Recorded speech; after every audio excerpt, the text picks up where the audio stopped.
Bueno, bukatzeko, hartuko dugu ordu laurden,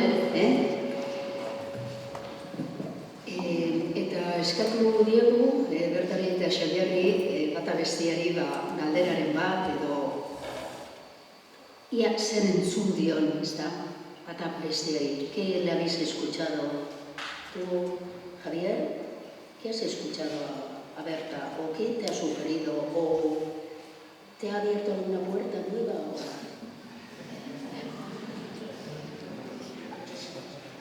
Sí. A mí me ha llamado la atención, quizás de la misma imagen de los alumnos pequeñitos dándose la espalda, que estuvieran sentados en sus mesas.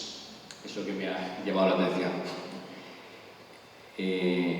Cómo la mesa, que es un lugar mental, donde escribir, recibir, pensar, se convierte esa misma mesa en el lugar de la meditación, se convierte en tierra, ¿no? O sea, el lugar del pensamiento se convierte en el sostén de la meditación, ¿no?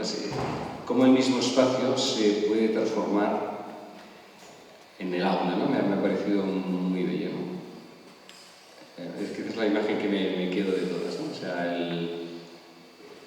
un poco lo decíamos antes, ¿no? En esa apertura infinita hay muchas más posibilidades en el mismo lugar donde estamos para darle la vuelta y de pronto lo que está pensado para una cosa se puede convertir en otra cosa y no sé, eso que me gustó más.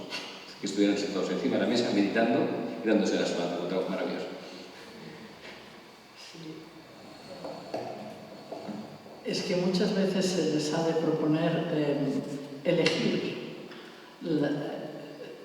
de qué manera, en qué momento o de qué postura ellos encuentran que en este momento les es más válido para la interiorización. O sea, hay muy pocas normas fijas, y en un momento, no he puesto fotos, pero hay momentos en que están de pie en las ventanas de la clase, completamente quietos, de pie, mirando por la ventana, ¿no?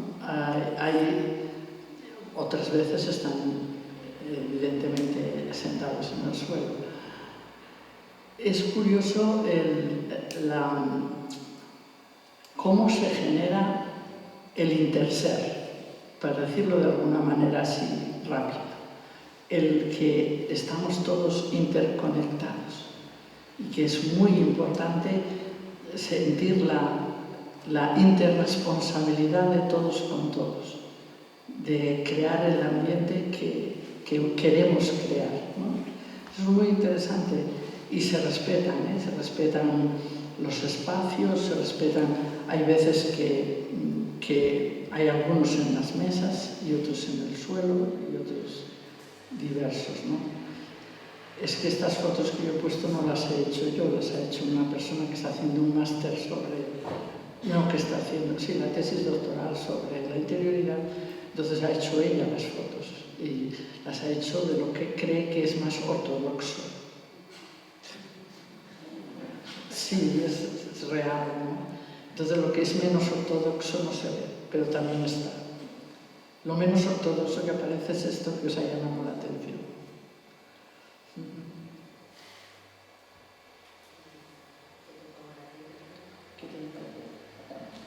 Ahí tengo unos apuntes extraordinarios y me los he dejado abajo, ¿no? Bueno, a mí siempre me sugiere un montón de cosas lo que dice Xavier. Nos oímos muchas veces, pero siempre algo hay que nos sorprende, ¿no? Me gustaría mis apuntes para ser más exacta, ¿no? Pero pensando bien en esos tres, en la crisis hay un tema que es el tema del miedo que tenemos a la espiritualidad, dicho así. Bueno, para decirlo rápido, pero no está bien expresado, pero porque esta palabra nos conecta con vivencias antiguas de religiosidad concreta que no hemos digerido bien, que nos han hecho daño. Y entonces, claro, cuando hablas tú, yo siento que se abre una ventana, ¿no? O sea, y por lo tanto, una ventana que entra aire fresco. Y quisiera que, si realmente las personas con las que hablas no te ponen objeciones al uso de la palabra espiritualidad, concretamente, ¿no? Y dicen, uy, uy, uy, ya estamos con la Iglesia, hemos topado Sancho. La pregunta sería esa. ¿La palabra crea problema?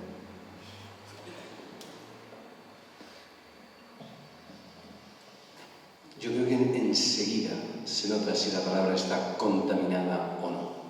Enseguida se nota. Al cabo de dos líneas, enseguida se ve si esta palabra es utilizada limpiamente o camufladamente o tóxicamente. Yo creo que no.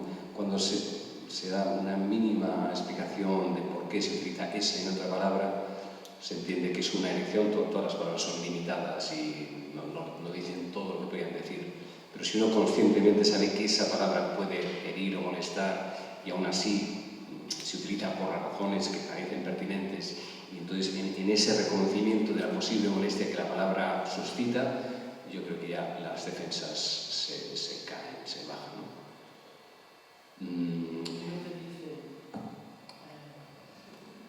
Aquí hay una manera de acercarse desde la emoción. ¿Dónde está la razón? Bueno, interesantísimo, porque la espiritualidad no es emoción ni razón, es otra cosa. Trasciende a la emoción y a la razón. Y esto es un punto interesantísimo. La espiritualidad no tiene que ver tan poco con la emoción como con la razón. O tiene que ver tanto con la razón como con la emoción. Es un punto de encuentro de la razón y de la emoción, trascendiéndolas y atravesándolas a las dos. No es una cuestión emotiva. No hemos pasado de una cultura mental a una cultura emocional. La emoción es tan subjetiva y tan atrapada por el ego como la mente. O sea que justamente la espiritualidad a donde apunta es a un lugar que trasciende tanto la emoción como la razón, porque ambas están todavía sujetas al ego. Y en cambio el espíritu, o lo espiritual, o como llamamos a esto, trasciende a ambas. Recorriéndolas las sobrepasa. Yo creo que eso también es muy interesante, porque si no, pues nos hemos quedado en un mundo emocional, que también puede ser una trampa increíble. Tony de Melo, ya que hablas, salto, Tony de Melo, suficientemente conocido más o menos por aquí. Tony de Melo, jesuita indio, pasó un primer tiempo, tiene 3 etapas en su vida. Una primera fase como más ascética, espiritual, digamos, pero en un modelo clásico, ligado también a Gandhi, era poco después de la independencia, los años 60, y trabajó un movimiento sobre todo de espiritualidad, de renovación ante las interpelaciones de una India nueva, pero todavía dentro de un marco relativamente clásico. Y entonces hacía muchos retiros, y donde la gente tenía grandes transformaciones, pero se dio cuenta, al cabo de un tiempo, que esas transformaciones no duraban. Había buena intención, pero al cabo de pocos meses la gente volvía a las rutinas de siempre y eso. Entonces se dio cuenta que tenía que trabajar el tema psicológico, que sería, de alguna manera, el mental emotivo. Tiene una frase suya que es interesante, que dice que no se pueden poner vendas espirituales a heridas psicológicas, porque si no vas a la raíz de lo que te está dañando, vas cambiando el vendaje, pero la herida va supurando. Por lo tanto, la espiritualidad no es un camuflaje a la herida psicológica, sino que hay que trabajar y ahondar en esa herida. Entonces, fue la segunda etapa psicológica. Pero en unos cuantos años, que en parte puede ser el Tony de Melo más conocido, en parte. Pero se dio cuenta también que ahí también podía haber una trampa, porque según cómo, si uno solo está siempre con su herida psicológica, no sale de su ego también, ¿no? Entonces queda atrapado todavía en su identidad y en su personalidad, y entonces de ahí tampoco sale, ¿no? Entonces eso da pie al tercer Tony de Melo, que es más místico, que trasciende mente y afecto porque va en busca, o sea, se da cuenta de que hay otro nivel, ¿no? Y ese es el que empezó y el que murió a medio camino. O sea, esa última etapa no se desarrolló suficientemente porque su vida biológica terminó ahí, ¿no? Pero lo digo por eso, ¿no? Porque el espíritu trascendería tanto a la mente como a los afectos, está a otro nivel. Bueno, yo lo digo porque por propia experiencia es una pregunta que me cae de vez en cuando, a mí, quería saber tú. Y en el simposio este que hubo de razón y emoción en las religiones,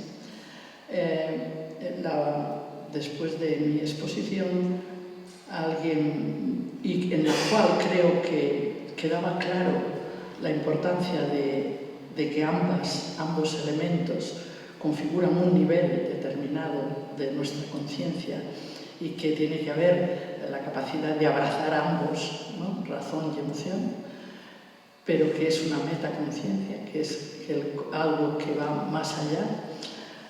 Una persona del público dijo, pero ¿dónde están los dogmas, los preceptos, la moral? Y entonces, claro, digamos el concepto o la experiencia de que estoy abrazando razón y emoción,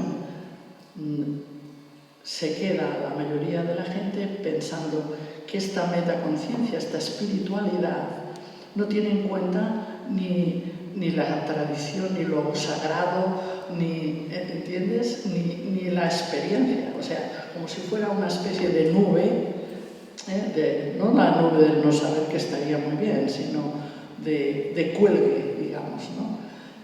Espiritual. Este es la mentalidad de algunas personas que creo que es miedo, porque solamente quien entra a fondo en tiene las raíces profundas, aunque sea de cualquier espíritu, de cualquier religión, por decirlo de alguna manera, es capaz de soltarlo todo y de saltar a otra para fecundar justamente la suya propia.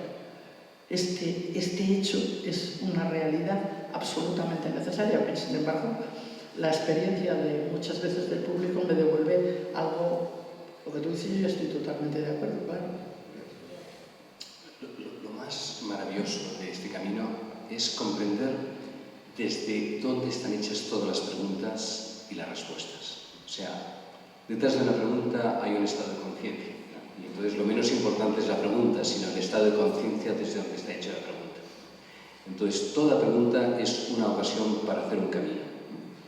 Si uno se queda solo atrapado en el contenido de lo que tiene que responder esa pregunta, perdemos, ¿no? O sea, el habituarse a estar desde ese lugar que hemos llamado interioridad, espaciosidad, es un modo de estar permanentemente con la conciencia de eso, de la fotografía tan bonita del iceberg, ¿no?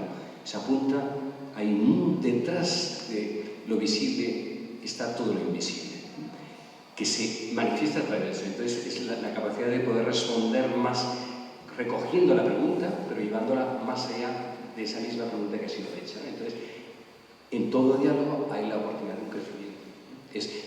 Todo encuentro es un camino iniciático, ¿no? Y todo encuentro es una teofanía. O sea, todo momento en el que vivimos es una oportunidad para ir más allá de eso mismo que estamos viviendo. A partir de lo que se manifiesta, hacer un camino más allá. Entonces, cualquier diálogo, como ahora mismo, tanto bilateral o pluridireccional, se convierte en una oportunidad de crecer, ¿no? Y cuando eso, entonces bajan las defensas y todo el mundo se reconoce un poco más. Eso es lo que...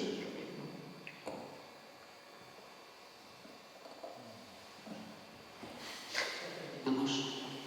¿Os queréis decir algo? Un abrazo, ¿no? Quizá.